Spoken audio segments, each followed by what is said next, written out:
Okay, I'm going to try this with the phone in airplane mode, see if this works.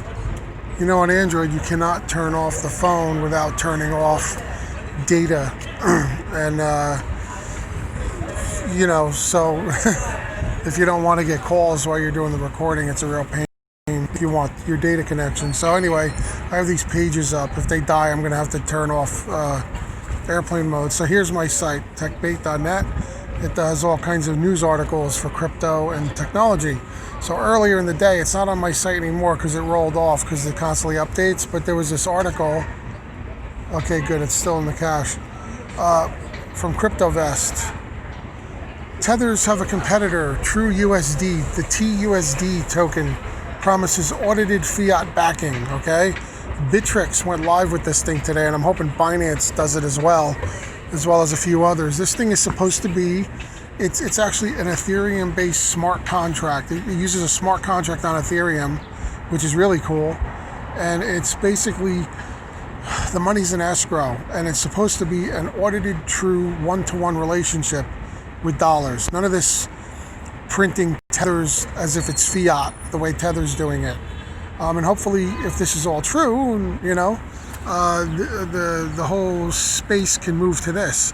So instead of USDT, it'll be TUSD, okay? Apparently Bittrex has gone live with this already, and I'm hoping Binance does it as well, because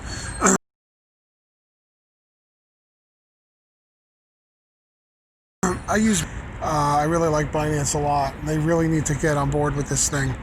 I posted in their subreddit. I hope the post stays live, because it's hard to, with karma thing on Reddit, a lot of posts get removed if you don't have enough karma.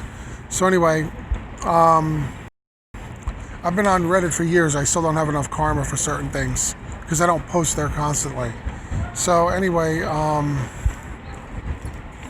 go check this out. It's Trust Token is the issuer of TUSD. If you can see it on CoinMarketCap, and you go to their website.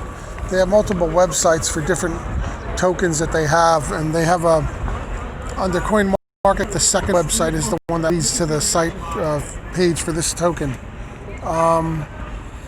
So it's interesting. You've got all this stuff here. You've got their Twitter announcement, trading live on Bittrex. That's really cool. So what's really cool, this is where this kind of stuff comes in handy, and I haven't done it because I'm afraid of Tether going belly up. Now, if Tether goes belly up and you have assets in Tether, you're going to lose your assets. So hopefully this thing here can be proven to be secure and audited and really backed by dollars, because I'm going to wait and see what happens. But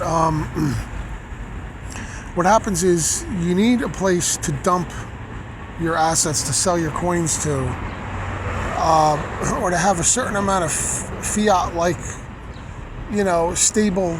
stable assets, right? Stable asset storage, so that when the market's high, you can sell off a little bit into something like this for when you get the bear market or the crash. So then you could buy back into Bitcoin or other cryptos at a lower price and get a good deal. So, unless you have external money that can go into the market during those downturns, this is a way for you to squirrel away some crypto assets while you're in the good high-flying times for that inevitable crash, that inevitable rainy day that always happens, like we're having right now. We've been in the doldrums since the new year. Imagine if this thing existed in December, and in the December highs, you put a good portion of your assets in there. During all of these crashes, you could have got Bitcoin and other cryptos at bargain basement prices with your flying high balances, right? Because what happens is you have your money in Bitcoin or Ether or something else. Whenever the market tanks, the value gets sucked out of no matter what crypto you have your assets stored in. So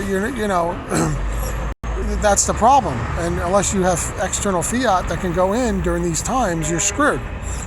You got to wait till it recovers like everybody else does. So to have a stable escrow-backed, fiat-like coin that can store your assets at a stable price is something that's needed, because Tether seemed to be that. But with all the problems around Tether, I'm not about, unless it's a really short-term duration, I'm not going to put my stuff into Tether. Now, as for this thing, I need to see more proof, etc. But hey, Tether needs a competitor, right? You can't trust Tether anymore. You can't trust Bittrex. You can't trust them. So, so this thing here is a good competitor, and I'm very excited to see this development. Okay, so what you could do is, if you're on Binance, go up to their subreddit and suggest that they carry this. I mean, they're not going to move on something like, they may already be in the process. Apparently, there's more exchanges that are. This is already on 2 exchanges, Bittrex and some other one that I'm not that familiar with, but. They say there's other exchanges that are ready to take this, but they have non-disclosures signed until the exchanges make it public. So for all I know, Binance is usually carrying new coins all the time. I can't see them not carrying this unless they have some vested interest not to. But I haven't seen one thing, one way or the other, about them carrying it yet. So it doesn't hurt to suggest it, so that if they're not in on it yet, at least they know that people want them to be in on it, and maybe they'll make a move, right? So it's good to hedge your bets. So that's really cool. And again, I found this article on my site, techbait.net, which has all of these RSS feeds from all over the place, crypto and technology, right down the line. A lot of good stuff. So make this your one-stop crypto and technology shop for finding out all this information, and make that a good place you go to. So anyway, I've been playing with my I haven't posted a lot lately. The market's been in a doldrum. I don't really have a lot of subscribers on this channel. I'd love to have thousands of subscribers, but I don't have that much content to post the way some of these people do. I mean, I have a job. I commute into New York City every day. I got a long work day. I've got like an 11, 12-hour day out of the house. And then when I get home, I have a wife and kid. And it's kind of hard to find time for this and all the other things I do. So, I post what I can when I can. But lately I've been playing with my cryptocurrency trading bot. I recently got, it's called Profit Trailer. It's a, they don't have an affiliate program, so I can't promote it to get compensated. They have a limited number of resellers, and I'm going to inquire about becoming a reseller, but I'm not sure what the requirements are. They don't really post them out there. But it's a pretty good Java-based trading bot. And I've been following CryptoFace, CryptoCrow, people like that, Crypto Gnome, Fugazi, people like that who have a lot of their settings out there. Basically, the bot acts on these text files, these configuration files that have a bunch of settings, trading settings, and it follows that. So, you do have to adjust it for good times, bad times, whatever your trading balance is. Some people trade with their base currency. It supports Bitcoin, Ether, and I believe USDT as the base currencies. It supports several exchanges. You have to buy a license per exchange. So I use it on Binance. If I want to use it on Bittrex, I have to buy a license for Bittrex. That kind of sucks, but what are you going to do? I wait until they have a sale on their licenses, because when I first bought it, it's like 0.03 Bitcoin to buy this thing. And that based on the price of Bitcoin, it's whether it's cheap or not, right? I got it when Bitcoin was really low, so I got a good deal on it. But at that time, it would have been 0.01 Bitcoin to buy the other exchange license, which in retrospect I should have done, because now when I went up to look at it recently, they have 0.03 for each exchange license. It's like the guy raised his prices. So now I've got to pay the same amount for the other licenses I paid to buy this thing. I think it ought to be like an upgrade. I thought 0.01 was fair. As a matter of fact, people who bought this thing in December got all 3 exchanges that they currently support, which is Bittrex, Binance, and Poloniex. They got all 3 licenses for the price of 1. Lucky them. I didn't even know about it then. So anyway, but I'm happy with the trading bot. It's not going to make you rich overnight, but you could get several percent a day, and depending on what your balance is, this thing can trade constantly. It trades 24/7. It's a 24/7 market. So this thing trades constantly on your behalf. You can, if times are bad, you can put it in sell only mode so it doesn't buy, it only sells. You can set it to only sell at a gain, stuff like that. It's really cool. And I run it, people run it on VPS systems, but you could also run it you can run it on any computer. It's written in Java, so it supports Windows, Mac, or Linux. I run mine on a Windows machine in my basement. Screw the VPS, I'm not doing that. I run it on one of my own systems in my basement 24/7.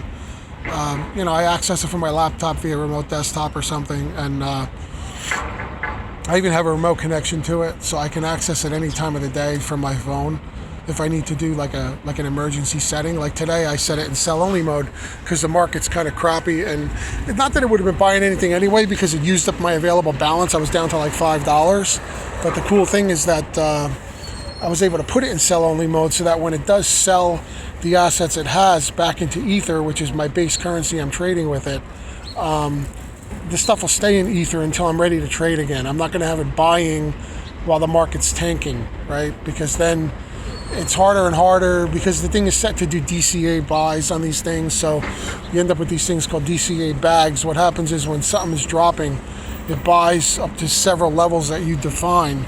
And if the market is tanking at an unreasonable rate, you can end up DCAing yourself into a hole that's harder to come back if the market doesn't bounce back right away. So you end up holding these things called DCA bags, dollar cost averaging. So while dollar cost averaging is a technique that can make you money when things come back, the percentages come back, certain things like pump and dump coins and a really bad tanking market can leave you holding these bags for a long time. So it's a double-edged sword. It's like anything. You have to learn how these things work. So I've been following some other YouTubers who are really good with the settings. They understand trading a lot better than I do. I mean, I'm normally a long-term holder, and that's still your best strategy in this in this market overall.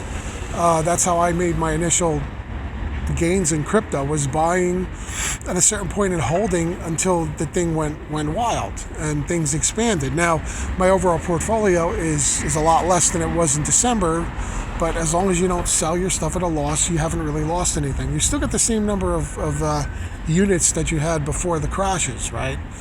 But the dollar value is a lot less right now, so you just have to wait it out.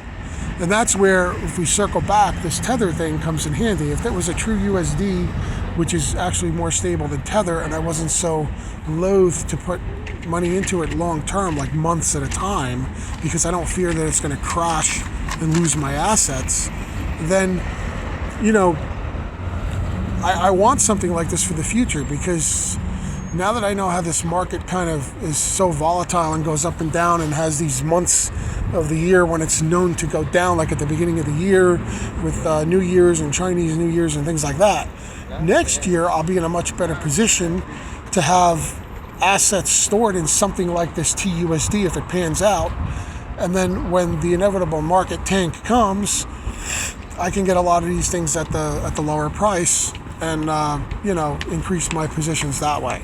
So that's why these things are very useful. So anyway, I wanted to say something about that. Like I said, I don't have a lot of subscribers, but who knows, maybe somebody could share this video around. Maybe I could get some new subscribers that way. If you see this and you're not a subscriber, please do me a favor and click like and subscribe and notification. I'm not going to bother you with tons of videos. Like some of these guys come out with several videos a day. Sometimes that could be an asset, that I'm not posting all the time. I'm generally into cryptocurrency. I believe in it long term. We'll see how it pans out. But I have my site I created, which I think is a good thing. My TechBait site. Now, oh good, it didn't try to reload it. Remember, I'm in airplane mode right now. And please use my site. Use my site and share it out. It's a really good resource. I actually initially created it for myself. I know there's ads on this site, but I created it for myself so that I wouldn't have to have a million RSS scrapers, and I can access it from any web browser. And it's live on the internet all the time, constantly updating. It's constantly updating its feeds. And if there's any feeds, technology feeds, that if you decide to use this site you would like added to it, contact me and tell me which feed, as long as the feed is available, and it's a decent technology-related feed, I will add it in. I can add it into on this page very easily. It's simple as that. So anyway, share this, like it, subscribe, and pass the word around. I would like to raise my my subscribership. I don't know how these guys do it. They get thousands of subscribers in a month after starting a new channel. Some of this is still a mystery to me, how it works, how some people are so successful so quickly. So, and you know, not all of them are super great content either, so I'm not sure how they're doing it. Some of them I can understand. They got all the bells and whistles, they got all the stuff in there that really grabs people, or they're really funny or whatever. But there's a lot of people out there with thousands and thousands of subscribers and video views that for the life of me, I can't. I just can't figure out how they're that successful, because the content isn't that great. I mean, it's good, but it's no better than your average YouTuber. So I really, if you've got hints on that, let me know. And be nice. None of these nasty comments. We don't need it. So I subscribe to a lot of decent, really good YouTubers who a lot of nasty. I mean, you know, even the popular ones. Like, some of these comments are just awful. It's like, some of these people crawl out from under a rock just to throw a rock. It's terrible. It's like, just be nice, you know. So anyway, I hope you enjoyed this thing and found it informative. And like I said, this whole TUSD thing might just be the answer to the Tether problem. And if we can quietly replace Tether, maybe the whole crypto market won't have a giant, huge crash if and when Tether crashes, because this Tether thing is a big possible problem waiting. It's like a ticking time bomb, possibly. And I was wondering when somebody would come out with something to challenge it, and here we have something. And I think it's really cool that it uses smart contracts on the Ethereum platform, and it's going to be audited. Now hopefully all this stuff comes true and it's all above board and it's not just a bunch of vaporware. We'll see. But the smart contract thing is kind of cool, because supposedly smart contracts, when they govern these things, it makes them a little bit, somewhat supposed to make them impervious to corruption and whatever. We'll see. It'll be a good test for the smart contract idea. So anyway, I'll see you next time. Thanks for watching.